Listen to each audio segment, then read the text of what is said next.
Hi student, तो स्वागत है आप सभी का हमारा इस नए चैनल पर। तो दोस्तों ये हमारा नया पार्ट है, मतलब कि दूसरा पार्ट है। पहला हम पढ़ चुके हैं कंप्यूटर के बेसिक के बारे में, थोड़ी जानकारी कि कंप्यूटर है क्या, उसके परिचय के बारे में। तो चलते हैं थोड़ा और आगे, देखते हैं आगे क्या है। बिना कोई देर के चलते हैं आगे। चलिए आगे चलते हैं दोस्तों, कहाँ तक छोड़े हैं देख लेते हैं। चलिए आगे चलते हैं। और सही है, तो हो गया है कंप्यूटर का आविष्कार, सब ये हो गया है। ठीक है दोस्तों, ये भी हो गया है, पहला कंप्यूटर है ये, यहाँ से छूटा है। तो देखिए दोस्तों, हमें आज पढ़ना है पहली पीढ़ी। पहली पीढ़ी मतलब कि होता है कंप्यूटर की पीढ़ी। जैसे हमारे दादा परदादा वैसे होते हैं पीढ़ियाँ, सेम वैसे कंप्यूटर की पीढ़ियाँ होती है। चलिए देखते हैं पहला पीढ़ी क्या कहता है।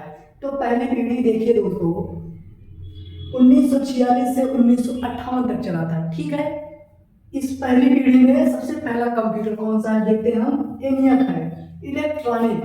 ये इलेक्ट्रॉनिक कंप्यूटर है। अगर पहला कंप्यूटर बोला जाए विश्व का, तो वो आगे है अबेकस, जो कि लकड़ी का बना है। ठीक है दोस्तों, तो ये देखिए हमारा है इलेक्ट्रॉनिक वाला। तो चलते हैं आगे, चलते हैं। इलेक्ट्रॉनिक है पहला कंप्यूटर।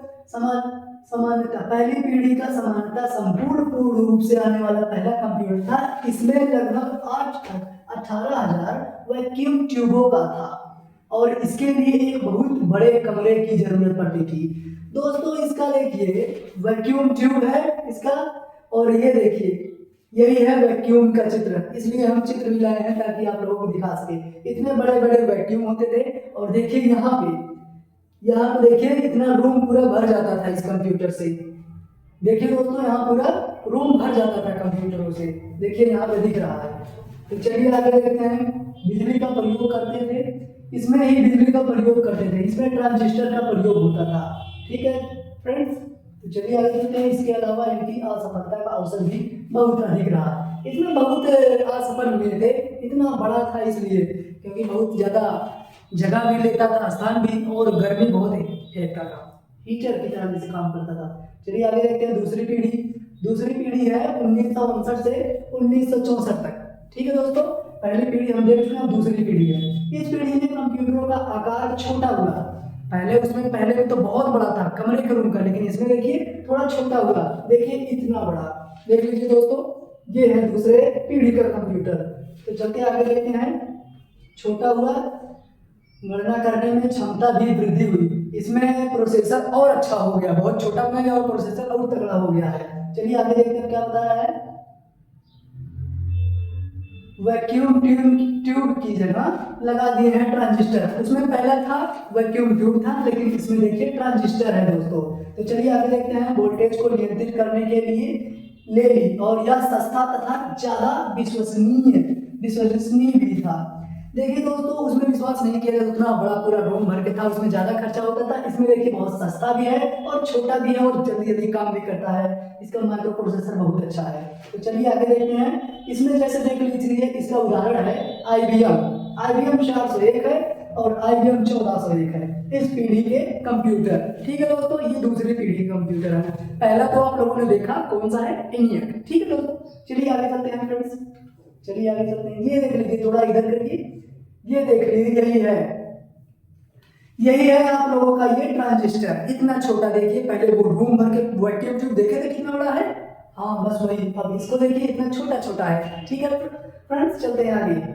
चलिए इसका उदाहरण हो गया। अब देखते हैं तीसरी पीढ़ी। पहली और दूसरी पढ़ चुके हैं, अब तीसरी देखेंगे। तीसरी है 1975 से 1989। ठीक है दोस्तों, नहीं ये चौथी है, ये वाली, सॉरी दोस्तों।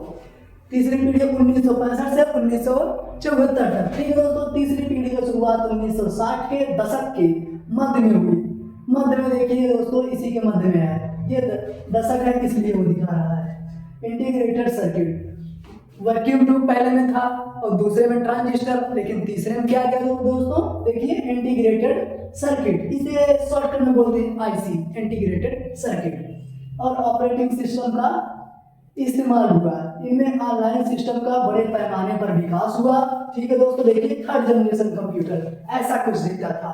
इसमें देखिए IC देख लीजिए दोस्तों, ऐसे दिखती थी, ऐसे चिप की तरह होती थी, इंटीग्रेटेड सर्किट जिसे कहते थे। ठीक है दोस्तों, चलते आगे चलते हैं, देखते हैं। इसमें प्रोसेसर बहुत तेजी से होता था। ठीक है दोस्तों, विद्युत टैक्स इस्तेमाल कर बैच कर। चलिए आगे चलते हैं, चौथी पीढ़ी पे चलते हैं। चौथी पीढ़ी 1975 से 1989 ईस्वी तक। ठीक है दोस्तों, इनकी शुरुआत 1970 के दशक के मध्य में हुई। इस समय कंप्यूटरों को बनाने में चिप का इस्तेमाल होने लगा। जैसे चिप नहीं होती है वैसे छोटी छोटी चिप में निजी कंप्यूटर, पर्सनल कंप्यूटर। निजी कंप्यूटर मतलब वही पीसी, पर्सनल कंप्यूटर, पीसी का फुल फॉर्म होता है पर्सनल कंप्यूटर, अस्तित्व में है। इस समय के कंप्यूटरों में डिस्ट्रीब्यूटेड प्रोसेसिंग और ऑफिस ऑटोमेशन की शुरुआत हुई। ठीक है दोस्तों, देख लीजिए ये फोर्थ जनरेशन वाला कंप्यूटर है जो हम लोगों ने देखा होगा। कोई मिल गया मूवी देखे हैं, कोई मिल गया मूवी में ये रहता है। ठीक है फ्रेंड्स, तो चलते हैं आगे, चलते हैं देखते हैं जिसमें वो रोबो उसको बुलाता है एलियन को।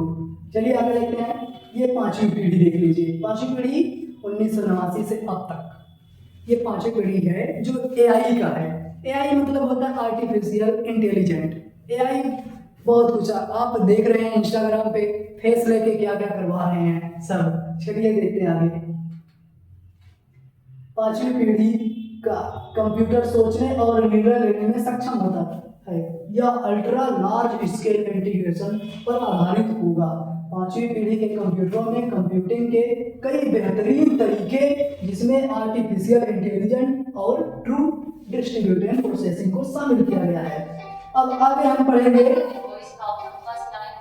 पढ़ेंगे कंप्यूटरों का वर्गीकरण। ठीक है दोस्तों, तो चलिए आज देख ले रहे हैं, इतना ही बहुत है पीढ़ी, तो याद करके आइएगा और बाकी क्लास होगी कल। तो चलिए दोस्तों मिलते हैं कल, तो जल्दी जल्दी जाके चैनल को सब्सक्राइब कीजिए, कल आएगा इसका नेक्स्ट वीडियो पार्ट 3। चलिए बाय बाय, टाटा, फिर मिलते हैं।